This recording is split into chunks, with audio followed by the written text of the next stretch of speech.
하나님 말씀은 요한계시록 20장 1절에서 6절입니다. 1절부터 제가 봉독하겠습니다. 또 내가 보니 한 천사가 그의 손에 무저갱의 열쇠와 큰 쇠사슬을 가지고 하늘에서 내려오고 있었는데, 천사가 용, 곧 마귀이고 사탄인 옛뱀을 잡아서 1000년 동안 결박하여 무저갱에 던져 잠그고 그 위에 봉인하여 1000년이 찰 때까지 다시는 만국을 미혹하지 못하게 하였다가 그 후에 반드시 잠깐 풀려나게 될 것이다. 또 내가 보좌들을 보니 사람들이 거기에 앉아 있었는데 심판하는 권세가 그들에게 주어졌다. 또 예수님의 증언과 하나의 말씀 때문에 목배임을 당한 자들의 영혼들과 짐승과 그의 우상에게 경배하지 않고 자신들의 이마와 손에 표를 받지 않은 자들이 살아나서 그리스도와 함께 1000년 동안 다스렸다. 나머지 죽은 자들은 1000년이 찰 때까지 살지 못하였다. 이것이 첫째 부활이다. 첫째 부활에 참여하는 자는 복이 있고 거룩하며, 둘째 사망이 이들을 다스리는 권세가 없고, 도리어 그들이 하나님과 그리스도의 제사장이 되어 1000년 동안 그분과 함께 다스릴 것이다. 6절까지 봉독했습니다.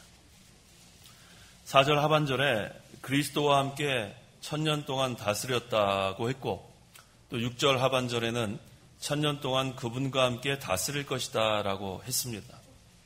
한 천사가 무저갱의 열쇠와 큰 쇠사슬을 가지고 하늘에서 내려와 마귀를 잡아서 1000년 동안 결박하고 무저갱에 던져 잠그고 봉인하여 성도는 그리스도와 1000년 동안 다스리게 된다고 했습니다. 그러므로 이 시간 증거의 말씀의 제목은 그리스도와 1000년 동안 다스림, 그리스도와 1000년 동안 다스림, 가로 열고 1000년 왕국, 이렇게 쓰였습니다. 1000년 왕국. 오늘 제목이 그리스도와 1000년 동안 다스림 하시고 가로 열고 1000년 왕국, 그리고 가로 닫고. 그래서 먼저 이 본문을 강의하고 1000년 왕국에 대한 세 가지 견해가 있습니다. 제가 신학대학원에서 여러 차례 이것을 강의했는데 아마 후반부에는 좀 강의 비슷하게 설교가 될 것 같습니다.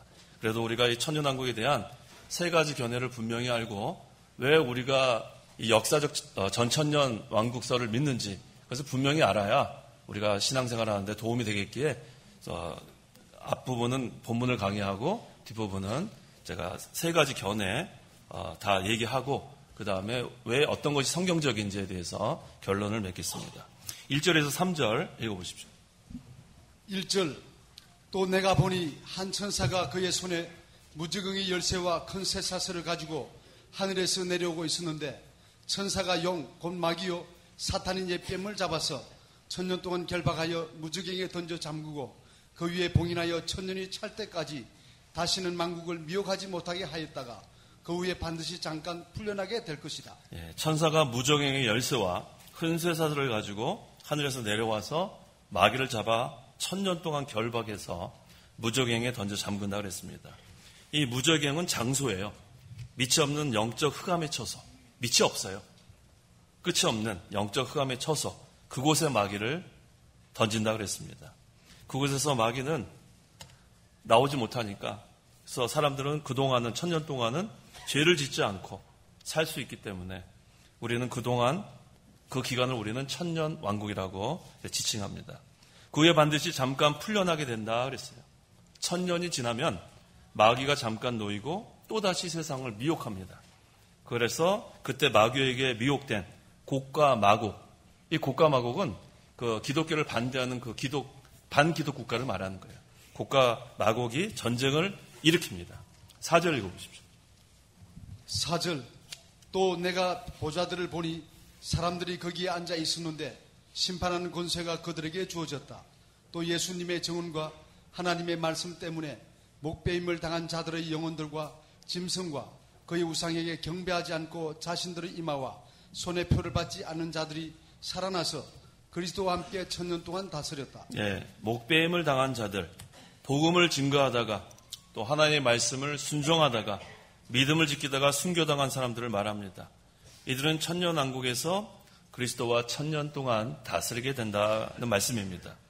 짐승과 그의 우상에게 경배하지 않고 자신들의 이마와 손에 표를 받지 않는 자들, 우상에게 절하지 않는 자들, 항상 하나님만 경배하고 이마와 손, 그것은 뭘 의미한다고 그랬냐면 사상과 행동이라 그랬어요. 이마후소는 사상과 행동. 이것이 세상 나라를 따르지 않고 하나님의 인도를 잘 받은 믿음을 지킨 성도들이 1000년 동안 그리스도와 왕노릇, 우리 강혜성 왕노릇이라 그랬죠? 다스리게 됩니다. 바른 성경에서는 다스린다 그랬어요. 순교자와 우상에게 절하지 않고 또 이마와 손에 표를 받지 않는 사람들에게는 특별한 왕권이 있어요. 우리가 이제는 다 천년왕국에서 다스리는 권세를 얻게 되는데 그 왕권이 바로 이 세상 사는 동안에 우리가 얼만큼 믿음을 잘 지켰는가, 얼마만큼 우리가 순종을 잘했는가에 따라서 이들에게는 특별한 왕권이 있습니다. 그래서 예수님을 믿는다고 해도 우리가 어떤 사람은 영적 성전을 지을 때 금은 보석으로 짓는 사람이 있고 나무, 풀, 집으로 짓는 사람이 있습니다. 그래서 나무, 풀, 집으로 이렇게 영적 성전을 짓는 사람은 천년왕국에서 왕이긴 왕이지만 그 왕권, 왕의 권세와 능력이 별로 없어요. 면류관도 없고 상급도 없고. 그래서 우리가 이 세상 사는 동안에 얼마만큼 믿음을 생활을 잘했는가, 이거에 따라서 왕권이 달라지는 겁니다. 그래서 제대로 다스리는 사람은 바로 여기 있는 말씀대로 순교한 사람들, 또 우상에게 절하지 않는 사람들, 환난과 핍박 가운데서도 믿음을 잘 지킨 사람이 영이 자라나고 이 왕권이 커진다 그랬습니다. 그다음에 여기 중요한 단어가 있는데 살아나서 그랬어요. 살아나서 그리스도와 함께 1000년 동안 다스렸다 그랬습니다. 예수님께서 재림하실 때에는 예수님을 믿는 죽은 자들은 부활의 몸으로 다 변화되는 거예요. 그냥 영적인 몸 자체가 아니라 부활의 몸. 그래서 이것은 다 부활의 몸으로 홀연히 변화되어서 구름 속에서 예수님을 우리가 영접하게 되는 겁니다. 그래서 천년왕국에서 우리 다스릴 때 우리의 몸은 이 부활의 몸으로 다스리는 거예요. 몸이 부활한 그런 몸으로 1000년 동안 우리가 다스리게 됩니다. 5절, 나머지 죽은 자들은 1000년이 찰 때까지 살지 못하였다. 이것이 첫째 부활이다 라고 했습니다. 나머지 죽은 자들은 예수님을 믿지 않고 죽은 자들, 예수님 믿지 않고 죽은 자들은 첫째 부활에 참여하지 못합니다. 이들은 천년왕국이 끝날 때까지 부활하지 못해요. 그대로 있다가 천년왕국이 끝날 때 부활합니다. 그래서 불신자는 천년왕국 후에 부활하여 심판을 받게 돼요. 둘째 부활이에요. 첫째 부활에 참여할 수 있는 사람들은 구원받은 성도들만 참여할 수 있습니다. 그래서 첫째 부활은 다른 말로 성도의 부활이라고 우리가 불러요. 첫째 부활은 성도의 부활. 그래서 창세 이후로 모든 구원받은 성도는 이 첫째 부활에 참여하게 됩니다. 이거 벌써부터 졸면 안 돼요. 이거 강의같이 이제 할 건데 조시지 마세요. 중요한 거 합니다. 오늘 천년왕국 우리가 제대로 모르면 안 돼요. 벌써부터 지금 주무실 지금 마음을 콕 놓으시면 안 돼요. 다 필기할 준비하세요. 필기. 졸지 마시고 이거 중요한 겁니다. 오늘. 예. 자, 그래서 6절 읽어보십시오. 6절, 첫째 부활에 참여하는 자는 복이 있고 거룩하며 둘째 사망이 이들을 다스리는 권세가 없고 도리어 그들이 하나님과 그리스도의 제사장이 되어 1000년 동안 그분과 함께 다스릴 것이다. 예, 첫째 부활에 참여하는 자는 창세전부터 하나님의 택하심을 받은 그리스도의 피로 구속받은 성도들이에요. 그래서 이들은 뭐라 그랬냐면은 복이 있고 거룩한 자들이라 그랬어요. 복이 있고 거룩한 자들. 그래서 부활한 다음엔 이 영과 영이 완전히 구원을 이루었기 때문에 둘째 사망이 없어요. 부활한 다음엔 둘째 사망이 없어요. 그 다음에 하나님과 그리스도의 제사장이 되어 1000년 동안 그리스도와 함께 다스리게 됩니다. 그런데 이 첫째 부활은 한 번에 이루어지는 게 아니에요. 마지막 부분에 제가 증거하겠지만 여러 차례로 걸쳐서 부활하게 됩니다. 그래서 이 첫째 부활은 구원받은 성도의 부활, 그 다음에 천년왕국이 끝난 다음에 불신자들의 부활은 둘째 부활이라 그럽니다. 그래서 첫째 부활은 여러 차례에 걸쳐서 부활하는 거고, 그 다음에 모든 구원받은 사람들이기 때문에 복되고 거룩한 자들이라고 할 수 있습니다. 그 다음에 1000년 동안 그분과 함께 다스릴 것이다. 부활하신 예수님께서 이제는 이 부활한 그러한 몸으로 우리가 다 성도들이 변화될 텐데 함께 우리가 다스리는 거고, 천년왕국이 끝날 때는 믿지 않고 죽은 자들 부활해서 백보자 심판 받고 지옥에 간다 그랬습니다. 자, 그래서 우리가 이 천년왕국에 대해서는 참 우리가 잘 알아야 돼요. 지금부터 제가 한 20분이나 25분 동안에 이 천년왕국 이 세 가지 견해에 대해서 증거하려고 그러는데 이번 기회에 좀 이렇게 노트에다 필기를 하세요. 이거는 한 번만 들어서 이게 잘 이해되지 못해요. 그래서 제가 이걸 강의한 다음에도 나중에 시험 보면 A 받는 사람이 거의 없어요. A 플러스는 찾아보기 힘들고 전부 다 뭐 B, C, 뭐 D 막 이렇게 받아요. 그러니까 그때는 다 끄떡끄떡 했는데 시험을 보면 그래서 제가 다음 주에는 시험을 한번 봐야 되는지 모르겠어요. 자, 잘 들으시기 바랍니다. 자, 천년왕국에 대해서는 세 가지 견해가 있습니다. 자, 후천년왕국이 있고 무천년왕국이 있고 전천년왕국이 있어요. 세 가지 설을 우리가 잘 알아야 돼요. 후천년왕국, 그다음에 무천년왕국, 그다음에 전천년왕국. 먼저 후천년왕국은 뭐냐면 복음이 점차로 전 세계에 퍼져나간다는 거예요. 그래서 마지막 날에는 지금보다 더 효과적으로 퍼져서 풍성한 영적 축복의 시기로 들어간다는 거예요. 그것을 뭐라고 부르냐면 황금시대라 그래요. 골든 에이지. 황금시대.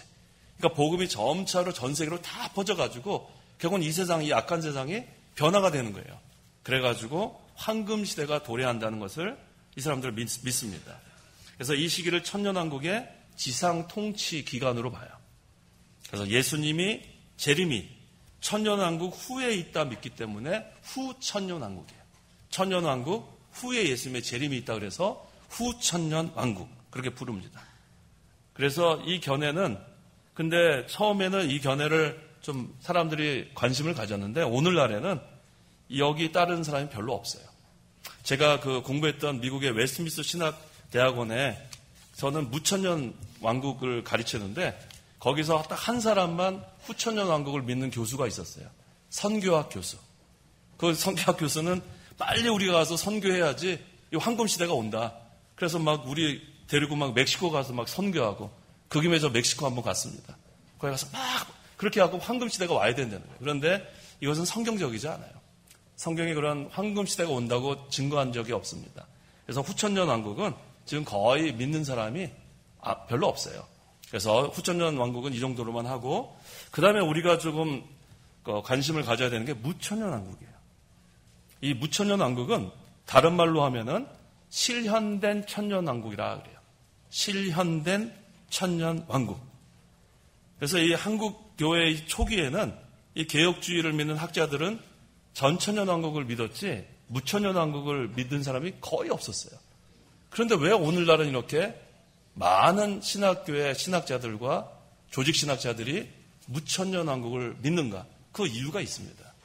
그래서 우리는 이 무천년 왕국을 잘 이해해야 돼요. 보통 앞에 무천년 왕국 그래서 이 무라는 것이 없다는 거잖아요. 그래서 천년 왕국이 없다고 하는 사람들이 있어요. 그러니까 잘 몰라서 그래요. 무천년 왕국은 천년 왕국이 없다고 주장하는 게 아니에요. 그래서 너희들은 천년 왕국 없다 성경에 있는데 너희들 없다고 하니까 잘못됐다. 그러면 오히려 우리는 반박받아서 설명 못하게 돼요. 그래서 이 무천년 왕국을 잘 이해해야 돼요. 저는 그 웨스트민스터 신학대학원에서 이 무천년 왕국에 대해서 배웠어요. 거기서 여러 학기를 배웠기 때문에 무천년 왕국이 뭔지 제대로 알고 있습니다. 그래서 우리가 이걸 제대로 알아야지 이것이 성경적이지 않고 왜 역사적 전천년주의가 성경주의라는 것을 반박할 수가 있는데 무천년 왕국은 성령 왕국 없다는 거다. 그 사람들은 그렇게 얘기한 적이 한 번도 없어요. 근데 왜 무천년 왕국 하면 사람들은 천년 왕국이 없다고 이해를 한지는 잘 모르겠어요. 한국에 와서 알았어요. 미국에서는 무천년 왕국이 천년 왕국 없다고 주장하지 않습니다. 이 사람들이 주장하는 무천년 왕국은 실현된 이미 이루어진 천년 왕국이라고 가르치지 무천년 왕국이라고 천년 왕국 없다고 그렇게 하는 사람이 한 명도 없어요. 그러니까 우리가 무천년 왕국은 실현된 천년 왕국으로 인식을 해야지만 이것을 이해할 수 있습니다. 그래서 이 무천년 왕국이라는 뜻은 이미 실현된 천년 왕국이라고 우리가 얘기하는 게 옳아요. 또 이미 시작된 천년 왕국. 그래서 무천년 왕국이라는 말 자체가 그게 적절하지 못한 용어예요. 이미 실현된 천년 왕국 또는 이미 시작된 천년 왕국으로 우리가 이해하는 것이 맞습니다. 그래서 이 교회사를 보면은 이 무천년 왕국을 주장하는 대표적인 인물이 어거스틴이에요. 5세기경에 뭐 하나님의 도성, 뭐 여러 가지 뭐 이중 예정, 뭐 여러 가지 그런 교회사에 있어서 아주 큰 영향을 끼친 어거스틴이 이 무천년주의를 주장하는 바람에 이 개혁주의는 거의 어거스틴의 영향 아래에 있기 때문에 그 다음에 뭐 이것을 뭐 논쟁하고 뭐 비교하고 분석하고 그게 없었어요. 뭐 어거스틴이 이렇게 주장했으면 그 다음에 칼빈이 이어서 예전 교리를 이어받고 뭐 이런 식으로 가기 때문에 이 어거스틴 이전에는 무천년주의에 관심이 없었어요. 그전에는 이 사도 요한한테 배운 그 제자들 또 그 이후에 계속해서 그 전천년주의를 설교하고 그렇게 믿었는데 이 어거스틴의 등장으로 인해서 무천년주의는 상당한 힘을 얻게 됩니다. 그래서 그의 영향으로 이 무천년 그 왕국설은 중세 시대의 지배적인 그러한 천년왕국에 대한 종말론에 대한 그런 교리였습니다. 그래서 주 431년, 그러니까 어거스틴이 한 5세기경의 사람이기 때문에 여기도 5세기죠. 에베소 교회에서는 그 회의가 있었어요. 에베소 거기에서 교회 회의가 있었는데 거기서 천년왕국이 있다 그러면 그건 정죄했어요. 그거 이단이다. 그래서 그때 이 어거스틴의 영향이 그렇게 컸어요. 그래서 5세기경, 그래서 주 431년 에베소 교회 회의에서는 천년왕국이 있다 그러면 이단이라고 정죄받기까지 하는 시대가 있었습니다. 그래서 그 후에 뭐 이것은 뭐 쭉 내려오다가 이제 16세기에 이제 종교개혁 운동으로 개혁교회는 무천년 왕국 입장에 굳건히 서게 돼요. 근데 이렇게 하니까 조시는 분이 안 계시네요. 저 의외예요. 예, 이렇게 강의식으로 하니까 더 집중이 잘 되시나 보네요. 그래서 16세기에는 무천년주의가 이제는 대세를 이룹니다. 그래서 칼빈도 무천년 왕국을 믿었어요. 자, 어거스틴이 무천년주의를 주장하고 칼빈이 또 무천년주의를 받아들이니까 그 다음에 개혁주의 그 이후의 신학자들은 무천년 왕국을 뭐 비판 없이 가르치기 시작합니다. 그래서 오늘날 이 웨스트민스터 신학대학원을 비롯해서 뭐 리폼드나 뭐 칼빈이나 뭐 커버넌트나 대부분의 그 개혁주의를 믿는 그런 신학교에서는 다 무천년주의를 가르쳐요. 전천년주의는 그만큼 이제는 점점 인기를 잃어가는 그러한 때에 우리나라에도 한국 교회 초기에는 전천년주의를 다 믿었었는데 그 이후에 미국으로 유학 간 그런 그 교수들이 거기서 공부한 학생들이 한국으로 와서 교수가 됩니다. 그래서 합신이나 총신이나 고신이나 이 대부분의 이런 큰 그런 신학계 조직 신학자들이 다 웨스트민스터나 미국에 있는 개혁주의 거기에서 박사학위를 받고 돌아오니까 결국은 무천년주의를 학생들에게 가르치게 돼요. 그래서 지금 총신이나 합신이나 고신이나 이런 큰 교회 그 신학교에서 가르치는 것은 대부분이 무천년주의가 성경적이라고 가르칩니다. 왜냐하면 거기 뭐 비판할 거리가 없죠. 어거스틴이 주장했고 칼빈이 주장하고 지금까지 쭉 개혁주의 신학자들이 이 바통을 이어받았기 때문에 오늘날에는 별 비판 없이 무천년 왕국의 견해를 가지고 있습니다. 그래서 이 무천년주의를 주장하는 사람들은 사실은 천년왕국에 관심이 없어요. 우리는 여기 요한계시록 20장에 제가 설교할 때 천년왕국에 대해서 지금 설교를 하고 있지만 제가 웨스트민스터 신학교에서 설교를 들을 때나 뭐 영국에서 설교를 들을 때나 천년왕국 가지고 설교하는 사람이 거의 없어요. 왜냐하면 무천년주의는 관심이 없다는 얘기예요. 그래서 그들이 항상 주장하는 건 간단해요. Already but not yet이에요. Already but not yet. 이미 천년왕국은 임했다는 거예요. Already. The kingdom of God already has come. 하나님의 왕국, 천년왕국은 이미 임했다. 이게 보통 개혁주의의 주장이에요. 그래서 이미 실현된 천년왕국이라고 주장하는 거예요. The kingdom of God already has come. 완료형이에요. 그래서 이미 천년왕국 시대에 우린 지금 살고 있다는 거예요. 영적인 그런 천년왕국에 살고 있다. 그렇다면 이 요한계시록 20장을 설교할 때는 어떻게 설교하냐면 이건 상징적이다. 그래, 상징적. 여기는 실제적으로 천년왕국이 있다는 게 아니라 상징적으로 천년왕국이라고 해석을 해버립니다. 그래서 그들은 무천년주의를 믿는 자들은 천년 동안에 지금 제가 제목이 그리스도와 천년 동안 다스림이라는 제목으로 설교를 하지 않아요. 이렇게 얘기하면 그 사람들은 이해를 못하죠. 왜냐하면 천년 동안의 통치는 지상에서 이루어진다고 생각하지 않아요. 그리스도께서 이미 성육신에서 세상을 구원할 구주로 오시고 십자가에서 구속을 완성하시고 죽은 자 가운데서 부활하시고 승천하시고 하나님의 그 권세의 자리에 앉으셔서 이제는 그리스도 안에서의 성도들과 함께 영적인 천년왕국에서 지금 다스리고 있다는 거예요. 그게 바로 무천년주의의 주장입니다. 그러니까 천년왕국이 없다는 게 아니에요. 이미 실현된 천년왕국에 지금 우리가 살고 있다는 것이 무천년주의의 주장이에요. 그래서 우리가 무천년주의를 먼저 잘 알아야 돼요. 무천년주의는 천년왕국 없다고 하니까 잘못됐다. 그들은 그렇게 하면은 우리가 언제 없었냐 이렇게 반박하면 할 말이 없어요. 그래서 그들이 주장하는 무천년주의는 어떤 천년왕국이에요? 이미 실현된 천년왕국. 그것을 주장하는 것을 우리가 먼저 알아야 됩니다. 그래서 그리스도께서 십자가의 구속사역을 통해서 사탄을 완전히 이겼다는 거예요. 그래서 교회의 주인이 되시고 이제 우리는 그리스도와 함께 지금 천년왕국에서 우리가 다 다스리고 있다고 그렇게 가르치고 있습니다. 그래서 그들은 항상 그 적그리스도의 활동, 그 다음에 앞으로 올 대환란, 이러한 얘기는 얘기하지 않아요. 이건 전부 다 그냥 상징적으로 보는 거예요. 그래서 여기에 제가 지금까지 요한계시록 강해를 통해서 여러 차례 무슨 그릇, 뭐 대접 재앙이 있고 뭐 또 무슨 또 계속해서 반복해서 제가 증거했잖아요. 이걸 어떻게 해석하냐면은 똑같은 사건인데 중복적으로, 반복적으로 여기서 증거한다. 이렇게 가르칩니다. 우리는 이것을 하나의 사건으로 계속 일어날 사건으로 가르치는데 그냥 이것은 그러니까 중복설이라 그래요. 중복. 리캡츄레이션이라 그래갖고 반복적인 사건을 계속해서 보여주고 있다. 이렇게 그들은 주장합니다. 그러니까 천년왕국에도 관심이 없고 앞으로 올 대환란이나 대배교나 적그리스도다 이거 별로 관심이 없어요. 항상 관심을 갖는 것은 이미 실현된 천년왕국, 이 영적인 천년왕국에서 우리가 누리면 되는 거예요. 하늘나라를 맛보고 그냥 여기서 누리면 되는, 여기에도 관심이 있는 거예요. 그래서 무천년주의는 앞으로 예수님 재림하시면 그냥 하늘나라로 그냥 직행하는 거예요. 천년왕국도 관심이 없고 대배교나 대환란이나 뭐 기독국가 뭐 적그리스도 여기에는 관심이 없습니다. 이미 실현된 이 천년왕국 영적인 하나님 나라에서 하늘나라를 맛보다가 이제 예수님 재림하시면 그냥 하늘나라로 가면 된다. 아주 그러니까 이 공식이 간단합니다. 그래서 오늘날 사람들은 간단한 거 좋아하잖아요. 간단한 거 좋아하기 때문에 이 무천년주의는 앞으로 제가 볼 때는 더 많은 인기를 얻게 돼 있어요. 우리 전천년왕국은 제가 강의를 할 때도 막 계산할 것도 있고 다니엘서랑 뭐 요한계시록이랑 막 할 게 많아요. 그래서 신학생들도 막 귀찮아가지고 나중에 나 그냥 무천년설 믿고 말겠다고 시험 내는 사람이 있어요.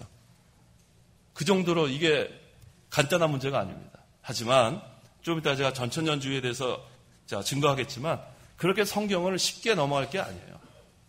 그래서 이 무천년 왕국에 대해서 제가 이렇게 긴 시간 설명을 하는 이유는 오늘날 대부분의 개혁주의 신학교, 또 신학자, 또 어거스틴, 칼빈, 이러한 유명한 그런 기독교 역사에 있었던 사람들이 무천년 왕국을 가르치고 있기 때문에, 또 가르쳤기 때문에 우리가 이것을 먼저 잘 알지 않으면은 왜 우리가 믿는 역사적 전천년주의가 옳다 할지라도 이렇게 뭐 설명을 할 수 있는 그런 근거를 가져야 되기 때문에 잘못된 것은 잘못됐다고 우리가 얘기할 수 있어야 합니다.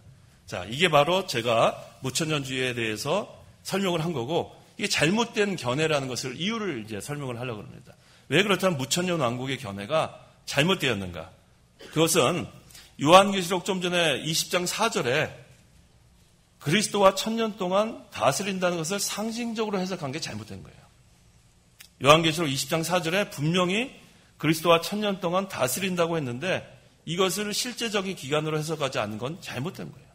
성경에서 물론 상징적으로 해석할 것도 있지만 여기서는 분명히 나와 있는데 이것을 상징적으로 해석하는 것은 그건 잘못된 해석입니다. 두 번째, 무천년 왕국의 견해가 잘못된 이유는 성도의 부활과 불신자의 부활이 동시에 있다고 주장해요. 제가 말씀드린 것처럼 이 영적인 천년왕국이 지난 다음에 신자와 불신자가 동시에 부활하고 그 다음에는 하늘나라로 이어지는 거예요. 그런데 성경에서는 신자와 불신자가 동시에 부활한다고 증거한 것이 없어요. 제가 서론 부분에서 말씀드린 것처럼 첫째 부활은 여러 차례의 단계를 거칩니다. 성도들의 부활은 여러 차례의 단계를 거치고, 자, 그렇다면 첫 번째는 누구의 부활이냐면은 예수님께서 부활하셨어요. 첫 번째 순서가 있어요. 첫째 부활은 첫째 예수님께서 부활하셨어요. 그냥 거기 참고 구절은 써놓기만 하세요. 요한복음 20장 14절에서 17절. 읽지는 마세요. 요한복음 20장 14절에서 17절. 고린도전서 15장 20절. 고린도전서 15장 20절. 이게 바로 예수님께서 부활하신 것. 두 번째는 누가 부활하냐면 예수님 부활할 때 자던 성도들이 부활했어요. 두 번째예요. 마태복음 27장 52절에서 53절. 마태복음 27장 52절에서 53절. 그래서 첫째는 예수님께서 부활하시고 두 번째는 예수님 부활 때에 자던 성도들, 죽은 것을 잔다고 우리는 표현하죠. 예수님 부활 때에 자던 성도들이 부활했습니다. 세 번째는 예수님 재림 때에 이미 죽은 성도가 부활해요. 세 번째. 예수님 재림 때에 이미 죽은 성도가 부활합니다. 데살로니가전서 4장 16절. 데살로니가전서 4장 16절. 그래서 예수님 부활하시고 예수님 부활할 때에 자던 성도들 부활하고 세 번째는 예수님 재림 때에 이미 죽은 성도가 부활합니다. 자, 네 번째. 이게 단계가 이렇게 있어요. 네 번째는 예수님 재림 때에 살아남아 있던 성도. 예수님 재림 때에 살아남아 있던 성도가 몸이 부활의 몸으로 신령한 몸으로 부활하는 거예요. 데살로니가전서 4장 17절. 데살로니가전서 4장 17절. 예수님 재림 때에 살아남아 있던 성도가 몸이 변화해서 신령한 부활의 몸으로 되는 것. 이게 바로 네 번째. 다섯 번째는 예수님 재림 후부터 천년세계가 끝날 때까지 택한 백성. 예수님 재림 때부터 후부터 천년세계가 끝날 때까지 택한 백성이 부활합니다. 그건 어떤 자들이냐면 천년왕국 시대에 새로 출생한 성도들이 부활한다는 거예요. 그런 왕국 시대에 새로 출생한 성도들이 부활한 믿는 사람들. 그래서 지금 이 5단계로 이렇게 성도들이 부활한다는 것을 성경에서는 증거하고 있습니다. 그래서 첫째부터 5째까지를 첫째 부활이라 우리가 부릅니다. 첫째 부활은 성도들의 부활이에요. 예수님이 부활하시고 예수님 부활 때 자던 성도들이 부활하고 예수님 재림 때 이미 죽은 성도가 부활하고 예수님 재림 때 살아있던 성도가 신령한 몸으로 변화되고 다섯 번째 예수님 재림 후부터 천년세계가 끝날 때까지 택한 백성들이 부활하는 것. 이게 바로 첫째 부활이고 성도들의 부활입니다. 그 다음에 천년왕국이 끝난 후 불신자들의 부활을 뭐라고 부르냐면은 둘째 부활이라 그래요. 아까 첫째 부활은 구원받은 성도의 부활, 둘째 부활은 불신자의 부활을 가리킵니다. 그래서 첫째 부활은 여러 차례에 걸쳐서 부활하고 이들은 모두 구원받은 복되고 거룩한 자들이라고 성경에서 증거하고 있습니다. 자, 그 다음에 무천년왕국이 잘못된 견해라는 것 이유. 세 번째는 사탄이 결박돼서 좀 전에 읽었던 대로 무저갱에 던져져서 1000년 동안 갇히게 되고 또 1000년 후에는 사탄이 무저갱으로부터 잠시 풀려날 것이라고 제가 강해했어요. 아까 3절 4절 할 때. 근데 무천년 왕국을 주장한 사람은 여기에 대해 설명을 못해요. 이미 지금이 실현된 천년 왕국이기 때문에 사탄을 결박돼서 잡아놨다가 다시 잠시 동안 풀려날 거에 대해서는 설명을 못해요. 왜냐하면 이 천년 왕국 지난 다음에 예수님이 오시고 그 다음에 하늘나라로 가니까 풀려나서 활동할 기간이 없어요. 거기에 대해서는 침묵합니다. 거기에 대한 설명을 못해요. 그래서 이것이 잘못된 견해라는 것을 우리가 또 알 수 있고 또 네 번째 무천년 왕국의 견해가 잘못된 이유는 그 요한계시록 20장 4절 하반절에 아까 제가 강조해서 읽었는데 살아나서 그랬어요. 살아나서 그리스도와 함께 1000년 동안 다스렸다 그랬죠.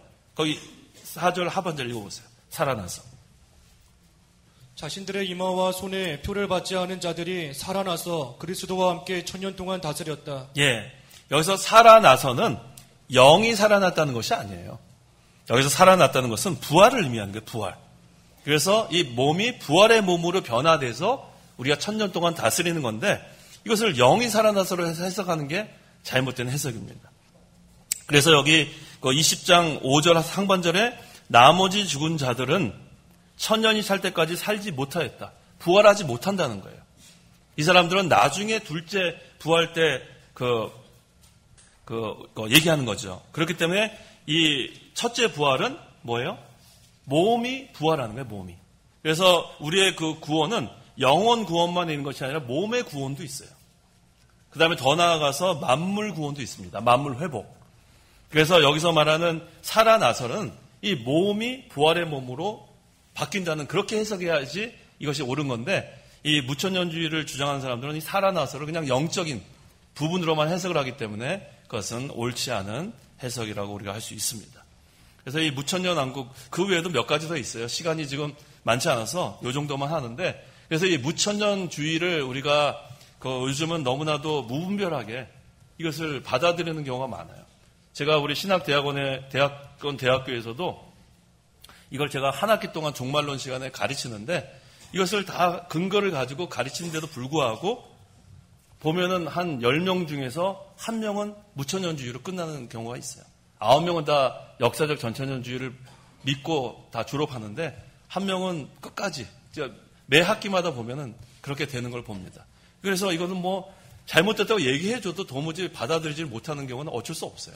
하지만 우리가 잘못된 것은 잘못됐다고 우리가 말할 수 있어야 합니다. 자, 그렇다면 우리가 믿는 것은 전천년 왕국이에요. 이게 이제 제가 나머지 시간을 할애할 텐데 이 전천년 왕국은 두 가지 종류가 있어요. 세대주의적 전천년 왕국이 있고 역사주의적 전천년 왕국이 있어요. 세대주의적 전천년 왕국은 뭐 말할 가치도 없지만 간단히 얘기하면 지금 이 사람들이 주장하는 것은 앞으로 오실 그 메시아, 이 유대주의자들은 앞으로 오실 메시아를 지금 믿고 있는 자들이에요. 왜냐하면 이 예수님을 십자가에 못 박아 죽인 사람들이 바로 유대인들이에요. 그래서 이 사람들은 우리가 믿는 예수님 믿는 사람들이 아니에요. 그래서 앞으로 오실 메시아가 왕국, 메시아 왕국을 하나 만들 건데 그게 천년왕국이라고 주장하는 거예요. 그러니까 완전히 이것은 말할 가치가 없어요. 세대주의자들이 주장하는 천년왕국은 그거는 성경적이지도 않고 그건 우리가 말할 가치도 없어요. 무슨 앞으로 메시아 왕국, 유대인들을 위한 메시아 왕국이 만들어진다고 주장하는 거예요. 그러니까 이거는 뭐 말할 가치도 없습니다. 그래서 우리가 믿는 역사주의적 전천년 왕국, 이것이 성경적인 견해입니다. 그 이유를 지금 증거하려고 합니다. 왜 전천년 왕국이라고 그러냐면 그리스도의 재림이 천년 왕국 전에 있다는 뜻이에요.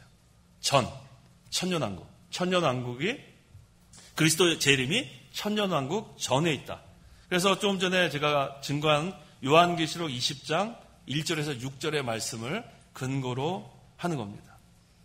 예수 그리스도께서 재림하시면 악한 자는 심판하고 마귀를 천년 동안 무적행에 잡아 가두고 마귀가 세상을 미혹하지 못하게 되어 천년 동안 죄 없는 시대가 된다는 거예요. 그래서 구원받은 성도들은 부활하여 그리스도와 함께 부활의 몸으로 땅에서 천년 동안 다스린다는 것이 바로 우리가 믿는 역사적 천년 왕국을 말합니다. 그래서 지난번에 증거한 요한계시록 19장에서 11절에서 21절에 주님의 재림에 대해서 증거했어요. 주님의 재림에 대해서. 왜냐하면 이 전천년 왕국은 그리스도의 재림이 천년왕국 전에 있다 그랬죠? 그러니까 19장에서 그리스도의 재림이 있고 그 다음에 이제 오늘 20장에 바로 천년왕국으로 이어지는 거예요. 그러니까 순서절이 딱 맞아요. 전천년왕국이 그리스도의 재림이 천년왕국 전에 있다 그랬으니까 19장에서 그리스도의 재림에 대해서 증거하고 20장에서 그 다음에 천년왕국에 대해서 증거하고 있습니다. 그래서 이 천년왕국은 이 땅에서 천년 동안만 이루어지는 거예요. 죄악의 땅과 죄악의 하늘은 하나님의 심판을 받아 없어지고 새 하늘과 새 땅이 이루어지는 겁니다. 그래서 새 예루살렘 성이 하늘로부터 내려오는 거예요. 그 안에서 예수님과 부활한 성도들이 살면서 성 밖에 나가서 다스리기도 하고 그 안에 다시 들어오기도 합니다. 그래서 예루살렘 성 밖에는 육신을 가진 사람들이 농사를 지며 살게 됩니다. 육신을 가진 사람들. 천년왕국 안에 들어온 사람들은 부활의 몸으로 변한 성도들만 그리스도와 함께 천년 동안 다스리는 거고 이 예루살렘 성 밖에, 새 예루살렘 밖에는 육신을 가진 사람들이 농사를 지며 천년 동안 죽지 않고 장수합니다. 거기서 아기를 낳으면서 나니까 얼마나 많은 사람들이 거기서 또 태어나겠습니까? 그래서 그 천년 동안에 이 땅에 사람들이 번성하게 되는 겁니다. 그래서 이제 여기 아까 20장 3절 4절에서 천년왕국이 끝날 무렵에 하나님께서 마귀를 잠깐 놓아주는 거예요. 천년왕국 끝날 무렵에. 그 이유는 천년왕국 동안에 새 예루살렘 밖에서 출생한 자들 가운데서 불택자를 골라내기 위해서예요. 그러니까 성경에 딱 맞는 거예요. 아까 우리 그 무천년주의설을 주장한 사람들은 이 부분을 해석을 못해요. 그냥 침묵해요. 설명 못하니까. 그런데 우리 설명할 수 있어요. 그때 이제 마귀가 곡과 마곡을 미혹시킵니다. 아까 제가 얘기했죠? 이 곡과 마곡은 뭐냐면 하나님 나라와 하나님의 백성을 대항하는 반기독 국가를 말하는 거예요. 곡과 마곡. 실제 구약시대에도 곡과 마곡이 있었는데 여기서 말하는 곡과 마곡은 그걸 얘기하는 게 아니라 실제적으로 반기독 국가. 그래서 마귀가 그들을 미혹시켜서 불택자는 거기에 해당이 돼요. 합세를 합니다. 그래서 최후에는 하나님께서 곡과 마곡을 심판하십니다.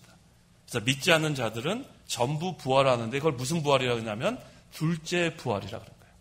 그래서 불신자의 부활은 그때 부활하는 거예요. 아까 첫째 부활은 성도들의 부활. 네, 불신자들의 둘째 부활은 이때 부활하는 거고 그때 부활된 다음에 공중에서 백보자 심판하는 거예요. 여기 바른 성경에 흰보자라 그랬죠. 우리 구역에는 백보자 심판. 그래서 이제 그때 성도는 영원한 하늘나라로 가고 불신자는 지옥으로 가게 됩니다. 이것이 바로 전천년 왕국에 대한 해석이에요. 자, 지금 상당히 복잡합니다. 예, 복잡해요. 저도 지금 뭐 이거 여러 학기 강의하고서도 지금 또 해도 또 새로워요. 이게 이렇게 어렵습니다. 그래서 제가 또 할 거예요. 뭐 한 번만 할 거 아니니까 일단 이렇게 노트한 것을 보고 이해가 안 가면 언제든지 질문을 하세요. 질문해야죠. 뭐 한 번 한다면 다 우리가 이해되는 게 아니에요. 하지만 분명히 알아야 될 것은 이제 결론입니다. 이 요한계시록을 기록한 사람이 누구예요? 사도 요한이에요. 사도 요한. 근데 이 사도 요한은 성경에서 천년왕국에 대해서 어떤 견해가 맞다고 얘기한 적이 없어요. 사도 요한이 여기서 맨 마지막에 이것은 역사적 전천년주의가 맞습니다 하고 했으면 좋겠는데 그런 얘기를 안 했어요. 그런데 사도 요한한테 직접 요한계시록을 배운 사도 요한의 제자들, 직접 배운 그 제자들은 역사적 전천년주의를 설교했어요. 또 역사적 전천년주의를 가르쳤어요. 그건 뭘 의미하냐면 사도 요한이 여기에 밝히진 않았지만 역사적 전천년주의에 대한 것을 쓴 것이 분명합니다. 왜냐하면 사도 요한을 직접 배운 사람이 가르치고 설교한 그 기록이 있으니까. 그래서 저는 뭐 무천년주의가 뭐 어거스틴이 주장하고 칼빈이 주장하고 뭐 대부분의 개혁주의 신학자들이 주장한다고 해도 제일 중요한 근거는 사도 요한과 사도 요한으로부터 직접 배운 그 제자들로 보는 거예요. 그래서 오늘날은 지금 역사적 전천년주의를 믿는 신학자들이 점점 늘어나고 있어요. 이게 참 반가운 소식이에요. 그동안에 뭐 숫자가 적어가지고 근근히 이어갔는데 분명한 이제 이런 세미나도 열고 이러한 것에 대해 서로 논쟁을 하다 보니까 사도 요한에게 직접 배운 그런 제자들, 그다음 폴리캅, 뭐 그런 여러 그런 사람들이 실제 문헌들을 근거로 되니까 무천년주의를 믿던 사람이 돌아오고 있어요. 그래서 우리가 참 이게 감사해요.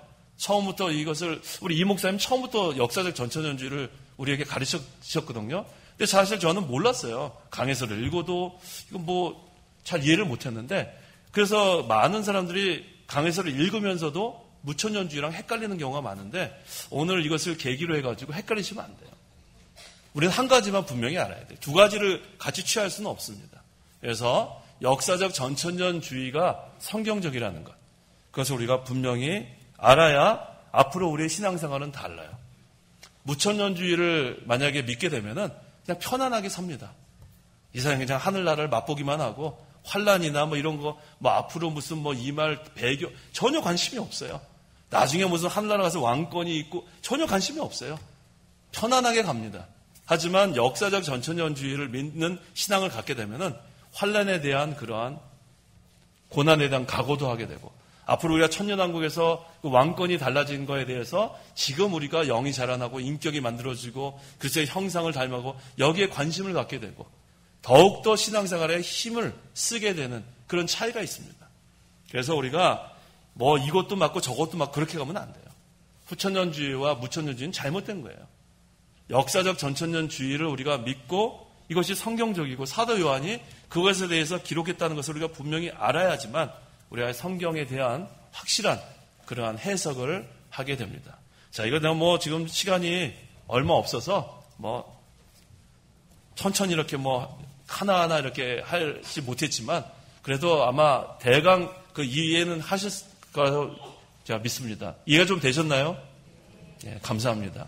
그래서 우리가 하여튼간 이 역사적 전천년주의 이것이 뭐 이렇게 제가 뭐 방대한 것을 그냥 막 요점으로 막 줄여가지고 어젯밤까지 막 줄여가지고 어떻게 하면 이거를 잘 이해할 수 있을까 막 연구를 했는데 잘 되지 않아요. 왜냐하면 그만큼 이것이 쉬운 그런 것이 아니기 때문에 그렇습니다. 그래서 이제 한 가지 제가 더 당부하고 싶은 건 뭐냐면 우리가 무천년주의가 잘못됐다는 걸 얘기는 했지만 그렇다고 해서 우리가 already but not yet 이것도 잘못됐다고 하면 안 돼요.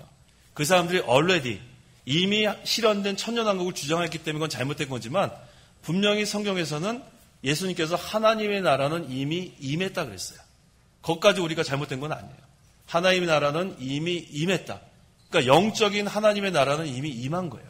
내 마음속에 임하고 또 우리 가운데 임하는 거예요. Within me, 그 다음에 among us. 내 안에도 하나님 나라가 임하고 우리 가운데도 하나님 나라가 임한 거예요. 그래서 내가 항상 이 마음속에 하나님의 의와 평강과 기쁨을 누리는 하나님 나라가 이루어져야 되고 또 우리 교회 가운데서도 의와 평강과 기쁨을 누리는 하나님 나라를 이루는 것. 이것은 맞아요. 근데 그것을 천년왕국으로 해석한 것이 잘못된 거예요. 그래서 이미 임한 하나님 나라, 그건 우리가 믿어요. 그 다음에 앞으로 우리가 장소적으로 갈 하나님 나라도 우리가 믿고, 그건 아직 우리가 임하지 않은 하나님 나라입니다. 그래서 이 무천년주의가 잘못된 부분도 있지만 그 이미 임한 하나님 나라에서 우리가 하늘나라를 맛보는 생활, 이것도 우리가 성경적이에요. 그래서 우리가 하나님 나라를 맛보는 생활, 하늘나라를 맛보는 생활도 하고 또 앞으로 올 주님의 재림을 준비하는 생활, 또 앞으로 우리가 천년왕국 동안에 다스리게 되는데 그 왕권은 이 세상에서 우리가 얼만큼 믿음을 지키는가, 얼만큼 구원을 이루어 나가는가, 이거에 따라서 천년왕국에서 우리의 왕권이 크고 작고가 있다는 것. 천년왕국 가면 10고을 다스리는 권세, 5고을 다스리는 권세, 이렇게 다 달라요. 1고을 다스리는 권세. 그래서 우리가 지금 주님 안에서 수고하는 것, 믿음 생활하는 것은 헛된 것이 하나도 없습니다. 그래서 우리가 믿고, 오늘 제목이 뭐였죠? 그리스도와 천년 동안 다스림. 예, 그거 오늘 좀 설명한 겁니다. 예, 기도하겠습니다. 기도하겠습니다. 하나님 아버지, 은혜와 사랑을 참으로 감사합니다. 하나님께서 우리를 창세전에 하나님의 백성으로 택하여 주시고 또 우리를 죄 가운데서 구원하여 주시고 또 우리에게 귀한 진리를 깨닫게 해주셔서 우리가 이 세상 사는 동안에 어떻게 신앙생활을 해야 되는지 분명한 방향을 우리에게 알게 해주신 하나님 참으로 감사합니다. 아무리 유명한 신학자가 주장을 하고 아무리 많은 사람들이 주장을 한다고 해도 성경 말씀이 우리에게 주신 하나님의 말씀인 줄 알고 우리가 성경 말씀 그대로 믿고 순종해 나갈 수 있도록 도와주시옵소서. 우리가 너무나도 모든 것이 복잡하고 헷갈리고 신학의 홍수에서 우리가 살아가고 있는 이때에 어떤 것이 하나님께서 우리에게 주신 바른 진리인 것을 확실히 깨닫게 해주시고 분별하게 해주셔서 우리가 신앙생활 하는데 어려움 없도록 하나님 저희들을 진리 가운데로 인도해 주시옵소서. 예수님의 이름으로 기도하옵나이다. 아멘.